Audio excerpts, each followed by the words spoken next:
Hello everyone. Welcome to the 5 years of beatboxing video. I hope you guys really enjoy these kinds of video because I like making them for you guys, and it's something that I missed at the beginning of my beatbox journey, which was like a little bit of like a guideline where I would end up if I would train a certain way and whatnot. So I really hope you guys enjoy this video content, and as per usual, a little bit for you guys to show how far I've gotten. So hope you guys enjoy that one. Yo,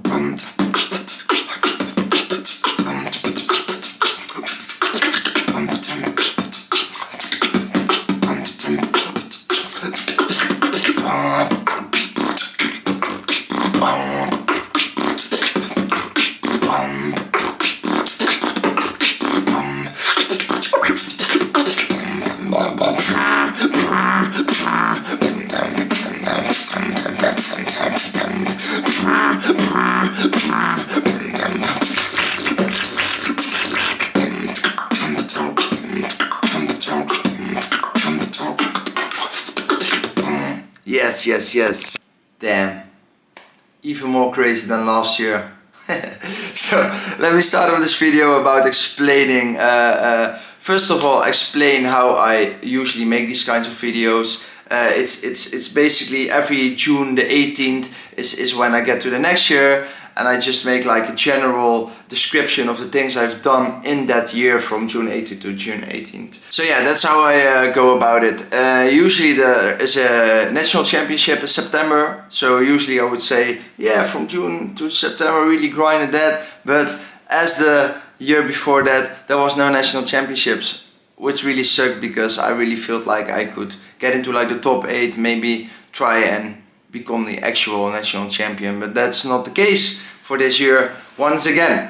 So I progress with what I was planning to do the year before that, and I was really like focusing on making like a general portfolio, and this portfolio would contain a set of beats that I would be able to showcase whenever I would get into like a battle or something. And the idea is once I have like a portfolio of like 8 beats, I have something to grind, I have something to make really consistent, and the clarity of those beats would be at a very high level. And then from that I would progress my beatboxing skills even further. So there were 2 things what I started doing. One was trying to get into competitions, either wildcard or elimination, and the second was really building on like new types of beats. So I want to talk to you about the beat making in general, because that's something that would be really practical for you guys, and it really helped me out. I'm still using this technique, and it's a really good technique to do. So for example, what I would do is I would take a sound or like a combination that I'm not yet comfortable with or I really want to grind, and I would make it into a simple beat. So one of the sounds I'm currently working on is the I'm sorry, it's still not that clean. But I would make a beat, for example, like,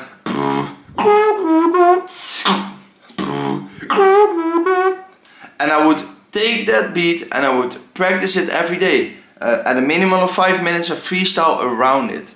And what would happen is I would really like progress the clarity and the consistency of the sound. But on top of that, in the freestyle, I would get new ideas and new beats with that idea and new combinations. So this is usually what you have. You would add on a little bit of a sound, and then you get to expand your skills and everything. So that's what I did, and I was really able to get that into beats as well and use it for my portfolio. So the first time I was able to actually use this and like add it on top of what I'm already comfortable with, I got into a top 8 of a battle, and I think I got like 5th or 6th, which was really crazy because this was a competition with really high level beatboxers. Then I had to battle G-Lord. He got like 2nd in Belgium. This year he was really good. I knew he was really good, and I messed up a little bit. So I didn't make it and I lost against him. But for me, that's like the next step, getting into those competitions, being able to battle, and then I get to, you know, get some experience, really feel what I lacked there and everything. And that's important for me. So bam, that's the first step I took. And the other step was really trying to get into competition. So first I did like an NUE 24 wildcard. It's on my Instagram if you want to see it. And I don't even think I got into like a top 30. I think it was a decent wildcard with like the clarity, the consistency of the beat.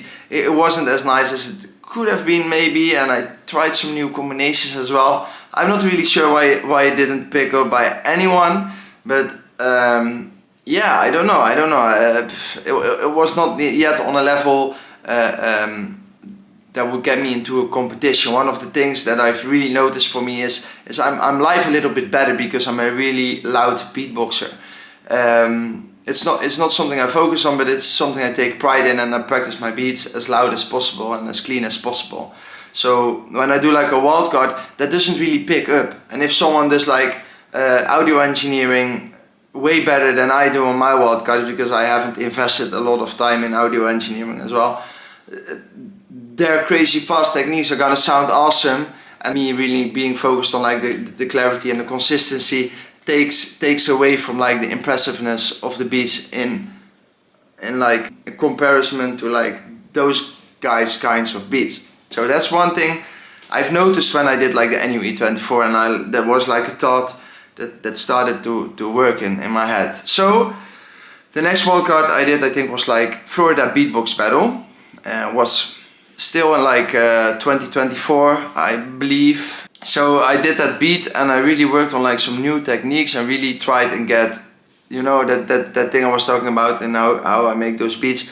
I would really try and get it into there, you know. So I really did some unique things in there, but then I found that the balance was a little bit off. So I was putting so much new things into one wildcard that the clarity and the consistency went down by a lot. And it was really hard for me to get like one clean take, and the cleanest take I had still had like mistakes in it, and that's what really made it not good enough to get into the competition. On the other hand, I got some really great feedback, and there's really some people that start noticing you, which is a great feeling if you're working really hard on something.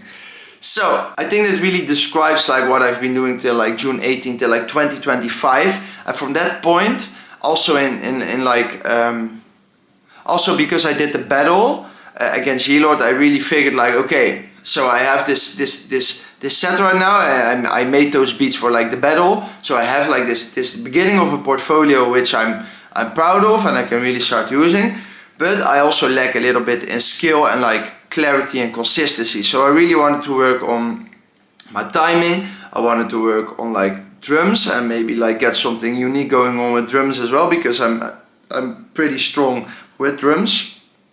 And the third thing I wanted to do is the next time I make a wildcard, I want it to be as close to me as possible, which means there's nothing really unique in there, maybe like one or two things, but most of the routine I want it to be things I'm comfortable with, which are also sometimes already really unique, but like because you've been doing them so long, for you they don't feel unique anymore. So I started off doing like timing things, and I really worked on like drum patterns. I just watched other people really drum, so no beatboxing but really drumming. I tried to incorporate that as much as possible into my like daily schedule, like maybe those techniques, or maybe finding a way to copy it and really work on timing wise things. So I would do like certain time signatures, or I would do some sort of drum pattern and try and get it into beats, and that's like what I added on top of like the beat creation thing, where I worked on clarity and consistency,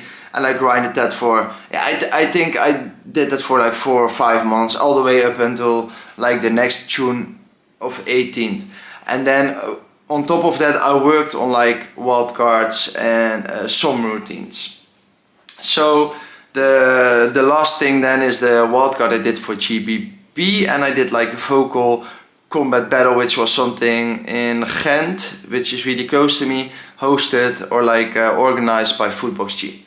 So let me talk about the GBB wildcard first. The GBB wildcard, I told you already, I worked really hard on like just using things I'm very comfortable with, and it was actually received very, very well. Like I got crazy compliments by like guys like Remix because of the bass I did, and Dilo watched me as well, and he had some good things to say about me as well. I think he gave me like a 78 on like a 100 scale, and I think like the highest had like 88, which is crazy for me. That was such a compliment, and he talked really well about my my gains as well. So That was crazy.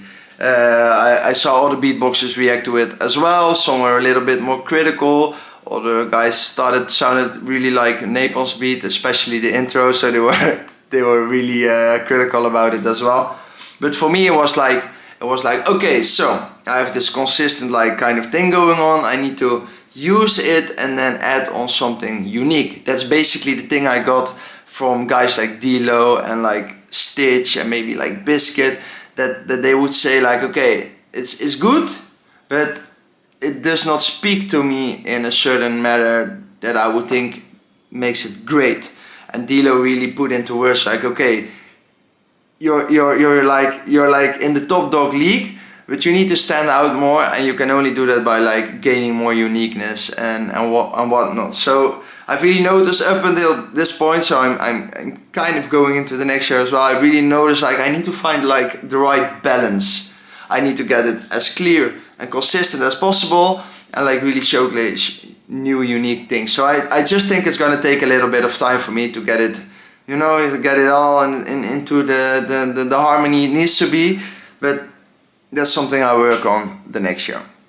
The last thing I've noticed was I did the vocal combat elimination top 8. I wanted to get into the top 8 obviously. I prepared this routine, but it had been like months before I did another battle, and I got really bad stage fright, you know. And that's something I've noticed, that there's not enough battles in my region for me to like get comfortable beatboxing in front of a crowd. And I get a little bit of stage fright. And then this simple idea I had, which would really showcase my skills, for example, if I would do something melodic or whatever, which is like a strong part of my beatboxing skills, in combination with like loud and powerful drums, my bass, you know, it's something that would get me into a top 8 at a battle like that. And I get stage fright, and I don't do it the way I wanted to do it. So that's something I really need to start working on, trying to get into even more competitions, trying to even up my skills more to showcase my unicality and like really find something I'm comfortable with in elimination. Because I've noticed once I get to the battle part of it, that there's something, there's like this switch that goes on in my head, and I'm ready. I don't care anymore. But the elimination part is standing there and like, it's like this little moment of having to show like I'm good enough to be in the top 8. That's where I go wrong every time. And I've talked about this with other beatboxers, and they have the same issues as well, but they have overcome them already, and I still need to overcome it. So that's basically like a summary of the things I've done. It was a good beatbox year for me, so maybe it doesn't sound that impressive, but I think my skill level has grown so much this year. And maybe I always say when people ask me like how did it really go that fast, I think it's everything you do. It's not necessarily because I train a certain way or whatever. It's also like the time it takes. So everything I did in the years before this, at some point like you get to pick the fruits, and this was one of those years where I really got to pick the fruits of all the things I practiced. And maybe next year I will pick the fruits of this year, you know, and so on and so on. So yeah, I just hope you guys really find these videos still very helpful and amusing to watch as well. I hope you guys enjoy my beatboxing as well. Please subscribe, like, leave a comment, tell me whatever. I really enjoy being able to communicate with other beatboxers as well, hear their thoughts. I also really like helping people out with the beatboxing if they have questions. I just really like giving back as well, because for me, if everyone gives a little bit, you receive a lot as well. So that's kind of my philosophy, you know. Yeah, so that's it for this year, and I hope to see you guys next year. And obviously I hope to see you guys a lot in like wildcards and everything, and very big competitions this year, but we will see. Bye bye.